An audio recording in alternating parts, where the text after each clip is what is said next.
Hello बच्चों, मैं सविता जैन। आइए आज मैं आपको पढ़ाती हूँ आरोह से काव्यखंड। काव्यखंड में पहला पाठ हमारा है, कबीरदास जी ने लिखा है हम तो एक एक कर जाना। ये पाठ हम आपको पढ़ते हैं। उन्होंने कबीरदास जी ने दो कविताएं लिखी हैं कि पहला है हम तो एक एक कर जाना, दूसरा है संतो देखत जगत बराना। तो आइए मैं आज प्रारंभ करती हूँ आरोह से काव्यखंड। ठीक है, चलिए पहला पाठ पढ़ देखते हैं अपन। जैसे कबीरदास जी ने यहाँ पर लिखा है कि हम तो एक एक करी जाना। इस कविता को पढ़ने से पहले मैं आपको कबीरदास जी के जीवन परिचय के बारे में बतलाती हूँ। ठीक है, कबीरदास जी का जन्म कब हुआ था, कहाँ हुआ था। ठीक है, वैसे तो ये माना जाता है कि कबीरदास जी का जो जन्म है उनमें बहुत सारी किंवदंतियाँ हैं। ठीक है, कोई ये नहीं बता सकता कि इनका जन्म कहाँ हुआ था और कब हुआ था। कबीरदास जी का नाम जो है संत कवियों में सर्वोपरि है ना। इनका वैसे जन्म 1398 वाराणसी के पास लहरतारा उत्तर प्रदेश में माना जाता है। लेकिन कबीरदास जी ने स्वयं को क्या कहा है मालूम है? कांसी का जुलाहा कहा है।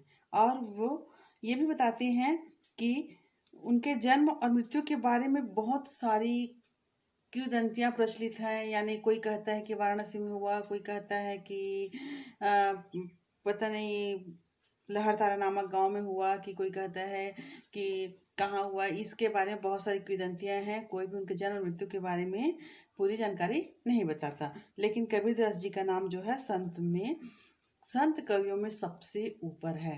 ठीक है, इनकी प्रमुख रचनाएं हैं बीजक, जिसमें साखी, सबद एवं रामायणी संकलित हैं। इनकी मृत्यु जो है 1518 में बस्ती के निकट मगहर में कबीर भक्ति काल में हुआ था। ठीक है, कबीरदास जी जो हैं भक्ति काल की निर्गुण धारा के प्रतिनिधि कवि माने जाते हैं। और ये भी कहा जाता है कि कबीरदास जी जो हैं ये कभी इन्होंने क्या नहीं छुआ था। मैं यहाँ पर देखो जैसे दिया हुआ है, मैं कहता हूँ आँखन देखी, तू कहता कागज की लेखी। यानी कबीरदास जी क्या कहते हैं कि मैं तो केवल आँखों देखी पर विश्वास करता हूँ, ठीक, और तुम किस पर विश्वास करते हो? कागज की लेखी पर विश्वास करते हो तुम। ठीक है, और इन्होंने ये भी कहा कि मैं कागज छुओं नहीं, कलम छुओं नहीं, गही नहीं हाथ। मैं मसी कागज छुओं नहीं, कलम गही नहीं हाथ। अर्थात ये कभी अपने हाथ में कागज कलम लिए ही नहीं है। ठीक, ये कभी अपने हाथ में कागज कलम लिए ही नहीं हैं। और इनका जो अनुभव था वही उन्होंने, इनके शिष्यों ने इनकी वाणी में लिखा। ठीक है, ये देशाटन घूमते घूमते सत्संग से ज्ञान प्राप्त करते करते किताबी ज्ञान का इसको इतना अधिक अनुभव हो गया था कि ये पूरी कविता लिखते थे। और इन्होंने जो क्या किताबी ज्ञान के स्थान पर किसको महत्व दिया पता है? आँखों देखी बातों पर अधिक महत्व दिया इन्होंने। ठीक, और इनकी जो प्रमुख रचनाएं थी वह एक कबीर के पद का संग्रह था बीजक, उस बीजक से लिया गया था। इसमें साखी, सबद, रामायणी आदि संकलित हैं। कबीरदास जी के बारे में यह भी कहा जाता है कि वो बहुत क्या थे, घुमक्कड़ प्रवृत्ति के थे। वे घुमक्कड़ प्रवृत्ति के थे। वे अपनी बात को साफ एवं दो टूक शब्दों में प्रभावी ढंग से रखने में हिमायती थे। अपनी बात को दो टूक शब्दों में ही रखते थे। बहुत अधिक घुमा चढ़ाकर लंबा चौड़ा बताकर वे नहीं करते थे, बल्कि वे सत्य को दो ही शब्दों में बयां कर देते थे। वो ये भी कहते थे, बन पड़े तो सीधे सीधे, नहीं तो दरेरा देकर। ठीक, बन पड़े तो सीधे सीधे, नहीं तो फिर दरेरा देकर।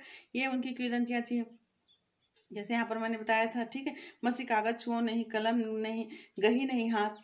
ठीक, कबीरदास की ये पंक्तियाँ एकदम प्रमाणित हैं। इन्होंने कोई हाथ में अपनी कलम कागज छुआ ही नहीं है। इनको जो भी अनुभव हुआ देशाटन और सत्संग से ज्ञान प्राप्त करके हुआ है। ठीक है, और इनका इसीलिए कबीरदास जी को हजारी प्रसाद द्विवेदी जी क्या कहते थे पता है?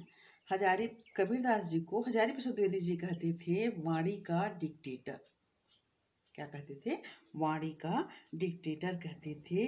कबीरदास जी की भाषा जो है सधुकड़ी थी, अर्थात तो घूमते हुए सभी देशाटन में घूमते थे, जिसके कारण उसकी भाषा में राजस्थानी, पंजाबी, खड़ी बोली, अवधी सभी का मिश्रित रूप देखा जाता था। ठीक है, ये है कबीरदास जी का परिचय। अब इसके बाद हम पढ़ते हैं जो इन्होंने कविता लिखी है, वो है हमारा कविता। ये जो कविता है, हम तो एक एक करी जाना। इस कविता को पढ़ने से पहले और मैं आपको बताती हूँ इस पाठ का कठिन शब्द, ठीक है। दूसरी उन्होंने पद लिखे हैं, संतो देखत जगत बौराना, ठीक है। तो आइए मैं आपको पाठ का कठिन शब्द बतलाती हूँ। कठिन शब्द पढ़ते हैं अपन। ये हमारे कठिन शब्द। दो जग अर्थात होता है नरक, समाना अर्थात होता है व्याप्त करना, खाक अर्थात होता है मिट्टी, कोहरा अर्थात कुम्हार या कुम्हकार, शाना में इसका अर्थ होता है एक साथ मिलाकर, बाढ़ी का अर्थ होता है बढ़ई, अंतरी का अर्थ बतलाया गया है भीतर, स्वरूपय का अर्थ होता है स्वरूप, और गर्बाना अर्थात गर्व करना, निर्भय निर्भय होकर, बौराना बुद्धि भ्रष्ट हो जाना या पगला जाना, धावे का अर्थ होता है दौड़ते हुए, ठीक है। पटियाना का विश्वास करना, नेमी का अर्थ हुआ नियमों का पालन करने वाला, धर्मी का अर्थ होता है धर्म का पाखंड करने वाला, और स्नाना का अर्थ होता है स्नान करना या फिर नहाना, ठीक है। आत्म का अर्थ है स्वयं, पखानी का अर्थ होता है पत्थर को, पत्थरों की मूर्तियों को, बहुतक का अर्थ होता है बहुत से, पीर औलिया अर्थात धर्म गुरु, और संत ज्ञानी। कुराना का अर्थ है कुरान शरीफ, जो इस्लाम धर्म की धार्मिक पुस्तक है। मुरीद का अर्थ हुआ शिष्य या अनुगामी, तदबीर का अर्थ हुआ उपाय, आसन मारी का अर्थ होता है समाधि या ध्यान मुद्रा में बैठना, डिम्बधरी का अर्थ होता है दंभ करके या आडंबर करके, गुमाना का अर्थ हुआ अहंकार, पीपल का अर्थ हुआ पीपल का वृक्ष, और पाथर का अर्थ हुआ पत्थर। इस प्रकार दिया हुआ है। छाप तिलक अनुमाना अर्थात मस्तक पर विभिन्न प्रकार के तिलक लगाना, साक्षी का अर्थ होता है साक्षी या गवाह, ठीक है, जो स्वयं अपनी आँखों देखे तथ्य का वर्णन करते हैं। कवि ने अपनी उक्तियों का शीर्षक ही साक्षी दिया है इसीलिए, ठीक है, और वो अपनी आंखों देखी बातों पर ही विश्वास करते हैं, कागज पर लिखी हुई बातों का विश्वास बिल्कुल भी नहीं करते। शब्दही का अर्थ होता है वह मंत्र जो गुरु शिष्य को दीक्षा के अवसर पर देता है। शब्द पद के अर्थ में भी प्रयुक्त होता है आप्त वचन। आत्म खबरी का अर्थ होता है आत्मज्ञान, आत्म तत्व का ज्ञान। रहमाना का अर्थ होता है रहम करने वाला या फिर दयालु। महिमा का अर्थ हुआ गुरु का महात्म्य। शिक्ष का अर्थ होता है शिष्य, ठीक है। ये है हमारे कठिन शब्द। आइए अब हम पाठ पढ़ते हैं, ठीक है। ये है हमारा पहला पाठ। हम तो एक एक करी जाना, दो कहे तिनहि को, दो जग जिन नाहिन पहचाना, एकै पवन एकै पानी, एकै ज्योति समाना, एकै खाक गढ़े सब, भाड़ै एकै कोहरा शाना, जैसे बाढ़ी काष्ठ ही, काटे अग्नि न काटे कोई, सब घटी अंतर तू ही, व्यापक धरे स्वरूप सोई, माया देख के जगत लुभाना, काहे रे नर गरबाना, निर्भय भया कछु नहीं व्यापय, कहे कबीर दीवाना। ये हमारी पंक्तियां हैं। इसका अर्थ बताते हैं। कबीरदास जी कहते हैं कि हम तो उस एक परमात्मा को ही मानते हैं, ठीक है। हम उस एक एक कर जाने एक ही परमात्मा को मानते हैं। जो लोग उस परमात्मा को या फिर परम तत्व को या नहीं मानते, नहीं जानते, या फिर आत्मा और परमात्मा को अलग समझते हैं, उनका अस्तित्व अलग करते हैं, उन्होंने वास्तव में उस परमात्मा को नहीं जाना है। कबीरदास जी भी कहते हैं कि यह संसार उनके लिए दो कहे तीन ही को, जो दो मानते हैं, आत्मा और परमात्मा को अलग मानते हैं, उसके लिए यह संसार जो है दो जग माने क्या बताया मैंने, नरक। तो यह संसार उसके लिए कैसा है, नरक के समान है। जिन नहीं पहचाना, जो उनके अस्तित्व को नहीं पहचानती, उसके लिए संसार जो है नरक के समान है, ठीक है। अज्ञानवश वे एक को दो मान बैठते हैं। जो एक है उन्हें क्या मान रहे हैं, वो दो मान बैठे हैं। और पूरी सृष्टि में जैसे कि एक ही पवन एक ही पानी एक ही ज्योति समाना, एक क्या है पूरी सृष्टि में, पवन एक ही है, जल भी एक है, ठीक है, पवन एक है, जल एक है, और एक ही ज्योति है इस संसार में, समस्त संसार में यही एक चीज व्याप्त है। ठीक है। एक ही खाग गढ़े सब भाड़ा, एक ही कोहरा शाना, और इस संसार का रचयिता भी एक है। ठीक। सभी का निर्माण एक ही मिट्टी से हुआ है। खाक गढ़े, गढ़े मीन्स गढ़ना, खाक मीन्स मिट्टी, एक ही मिट्टी से गढ़ा हुआ है। जिस प्रकार भाड़ा एक ही कोहरा शाना, जिस प्रकार मिट्टी को सानने के लिए कुम्हार जो है, एक ही कुम्हार मिट्टी को सानता है और सान कर उसको क्या करता है, अलग अलग रूप उसका देता है, लेकिन सारी मिट्टियाँ एक ही रहती हैं और वह कुम्हार के द्वारा साना गया होता है। उसी प्रकार मनुष्य एक है और सभी मनुष्यों को बनाने वाले भी परमात्मा एक हैं, केवल उनकी रूप अलग अलग हैं। ठीक है। अर्थात सभी मनुष्यों का निर्माण किस चीज से हुआ है? 5 तत्वों से हुआ है। जैसे कहा था मनुष्य का निर्माण 5 तत्वों से हुआ है। ठीक है। जल, नभ, अग्नि, धरती, वायु, इन 5 तत्वों से मनुष्य का निर्माण हुआ है तथा उनकी निर्माता भी एक है, ईश्वर है। ठीक है। जैसे बाढ़ी काष्ठ ही काटे, अग्नि न काटे कोई। जिस तरह से क्या करता है, लकड़ी को बढ़ई जो होता है, बाढ़ी जो होता है बढ़ई, वह काष्ठ ही काटे, लकड़ी को तो काट सकता है, लेकिन अग्नि न काटे कोई। क्या उस लकड़ी में जो अग्नि निहित होती है उसे काट सकता है, उसे अलग कर सकता है? अर्थात नहीं। उसी प्रकार लकड़ी वह बढ़ई जो आराम से काट सकता है और काटता है, लेकिन उसमें जो छुपी हुई होती है अग्नि, उसे वह नहीं काट सकता उस। ठीक है। उसी प्रकार मनुष्य का शरीर जो कैसा है, वह नश्वर है, किंतु उसकी आत्मा जो है क्या है, वह अमर है, अकाट्य है। ठीक। आत्मा को कोई नहीं काट सकता। मनुष्य का शरीर तो नष्ट हो जाता है, नश्वर है। ठीक है। सभी प्राणियों में व्याप्त है परमात्मा, जो माया देखी सब घटी अंतरे तू ही व्यापक, धरे स्वरूपे सोई। यानी सब जगह कौन व्याप्त है? परमात्मा ही व्याप्त है। हर चीज में परमात्मा ही व्याप्त है और तूने ही विभिन्न रूप धारण किए हुए हैं, और वही परमात्मा जो है सभी जगह अलग अलग रूप धारण करके धारण किए हुए हैं। माया देखी जगत लुभाना, काहे रे नर कर पाना। ठीक। कबीरदास जी क्या कहते हैं, मनुष्य को संबोधित करते हुए कहते हैं कि हे मनुष्य, माया रूप को देखकर यह सारा संसार क्या हो गया है? लुप्त हो गया है। माया रूप को देखकर यह जो सारा संसार है वह लुप्त हो गया है। और क्या कर रहे हैं? तू इस चीज में लुप्त हो गया है और काहे रे नर गर्व बना, भला तू इस झूठी माया पर क्यों गर्व कर रहा है? और कहते हैं कि तू इस झूठी माया पर गर्व मत कर। क्यों गर्व कर रहे हैं, क्यों घमंड कर रहे हैं? प्रभु मेरे दीवाने, कबीर कहते हैं, प्रभु कहते हैं कि मेरे दीवाने जो हैं, वो प्रभु जो है, कबीरदास जी क्या कहते हैं, प्रेम के दीवाने हैं, प्रभु के दीवाने। और क्या कहते हैं कि मनुष्य तू भी प्रभु को दीवाना हो। तू इस माया रूपी संसार में मत क्षुब्ध हो जा, मत घूम जा। यानी वो घूम गया है, अपने अस्तित्व को भूल गया है और वह इस संसार की माया रूपी जाल में फंसकर इधर उधर भटकने लगा है। ठीक है। तो निर्भय भया कछु नहीं व्यापय, कहे कबीर दीवाना। कबीरदास जी क्या कहते हैं कि जो इस मोह माया से मुक्त हो जाते हैं, मोह माया से जो मुक्त हो जाते हैं, वे क्या करते हैं? निर्भय होकर रहते हैं। उन्हें किसी प्रकार का कोई क्या नहीं होता? भय नहीं होता। और जिस प्रकार कहे कबीर दीवाना, कबीरदास जी प्रभु की भक्ति में क्या हो गए हैं? दीवाने हो गए हैं।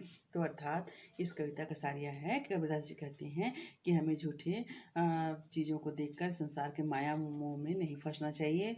भगवान एक हैं, वह सबको गढ़ने वाले हैं, सबके शरीर में व्याप्त हैं। हमारा शरीर जो है क्या है? नश्वर है, लेकिन आत्मा जो है अमर है, वह मिटती नहीं, मरती नहीं। ठीक है।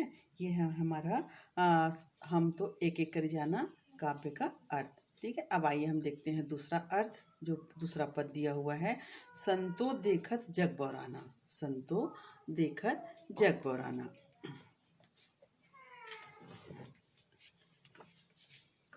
संतो देखत जग बौराना, साच कहो तो मारन धावे। झूठ झूठे जग पतियाना, नेमि देखा धर्मि देखा, प्रात करे स्नाना। आतम मारी पखानहि पूजै, उसमें कछु नहीं ज्ञाना। बहुतक देखा पीर औलिया, पढ़े किताब कुराना। कै मुरीद तदबीर बतावे, उनमें उन्हें जो ज्ञाना। आसन मारी डिम्ब धरी बैठे, मन में बहुत गुमाना, पीपर पाथर पूजन लागे, तीरथ गर्व लुभाना, टोपी पहिरे माला पहिरे, छाप तिलक अनुमाना। साखी शब्द ही गावत भूले, आतम खबरे न जाना, हिंदू कहे मोहि राम प्यारा, तुर्क कहे रहीमाना, आपस में दो लरी लरी मुँहे, मर्म न कहु जाना, घर घर मंतर देत फिरत है, महिमा के अभिमाना, गुरु के सहित सिख सब बूढ़े, अंत काल पछताना, कहे कबीर सुनो हो संतो, ई सब भरम भुलाना, केचिक कहो कहा नहीं माने, सहजय सहज समाना। आइए इनकी व्याख्या देखते हैं हम। यहाँ पर कबीरदास जी सज्जनों को संबोधित करते हुए कहते हैं कि यह संसार जो है पागल हो गया है। क्या हो गया है? बौराना, अर्थात पागल हो गया, बौरा गया है, या संसार जो है बौरा गया। जो व्यक्ति सच बातों को बतलाता है, साच कहो तो मारन धावे। यदि जो व्यक्ति सच बातों को बतलाता है, उसे यह क्या करने दौड़ता है? मारने दौड़ता है, मारन धावे यानी दौड़ता है मारने के लिए। और झूठे जग पतियाना, और जो व्यक्ति झूठ बोलता है उस पर यह सारा संसार क्या करता है? विश्वास करता है। उस पर यह सारा संसार जो विश्वास करता है। कवि क्या कहते हैं कि हिंदुओं में, कवि क्या कहते हैं कि हिंदुओं के बारे में जो बताते हैं कि ऐसे लोग बहुत हैं जो क्या करते हैं? नियमों का पालन करते हैं। नेमी देखा धर्मी देखा, नियमों का पालन करते हैं और धर्म पर विश्वास करते हैं। और ये प्रातः उठकर स्नान करते हैं। ये अपनी आत्मा को मारकर पत्थरों को पूजते हैं। वे आत्मचिंतन नहीं करते। इन्हें अपने ज्ञान पर घमंड है, परंतु उन्होंने कुछ भी ज्ञान प्राप्त नहीं किया है। ठीक है। और मुसलमानों के शहर में कबीर बताते हैं कि उन्होंने ऐसे अनेक पीर औलिया को देखे हैं। ठीक है। जो पीर औलिया होते हुए हैं, ऐसे पीर औलिया को देखे हुए हैं जो कुरान का नियमित पाठ तो करते हैं, पर वे अपने शिष्यों को तरह तरह के उपाय बताते हैं। जबकि ऐसे पाखंडी स्वयं खुदा के बारे में नहीं जानते। वे ढोंगी योगियों पर भी चोट करते हैं जो आसन लगाकर अहंकार धारण किए बैठे हैं और उनके मन में बहुत घमंड भरा हुआ है। कबीरदास जी ये भी कहते हैं कि लोग पीपल पत्थर को पूजने लगे हैं। किसको पूजते हैं? पीपल और पत्थर को लोग पूजने लगे हैं। वे तीर्थ यात्रा आदि करके गर्व का अनुभव करते हैं। ठीक है। वे ईश्वर को भूल जाते हैं। कुछ लोग टोपी पहनते हैं, माला धारण करते हैं, माथे पर तिलक लगाते हैं तथा शरीर पर छाप बनाते हैं। वे साखी व शब्द को गाना भूल गए हैं तथा अपनी आत्मा के रहस्य को नहीं जानते। इन लोगों को सांसारिक जीवन पर घमंड है। हिंदू कहते हैं कि उन्हें राम प्यारा है, तो तुर्क कहते हैं यानी रहीम को अपना बताते हैं। तुर्क जो है अपना बताते हैं। दोनों समूह ईश्वर की श्रेष्ठता के चक्कर में लड़कर मर जाते हैं, परंतु किसी ने भी ईश्वर के सत्ता के रहस्य को नहीं जाना है। किसी ने भी ईश्वर के रहस्य के सत्ता को नहीं जाना है। समाज में पाखंडी गुरु घर घर जाकर लोगों को मंत्र देते फिरते हैं। और क्या करते हैं वे? लोगों को मंत्र ये बतलाना है हमको।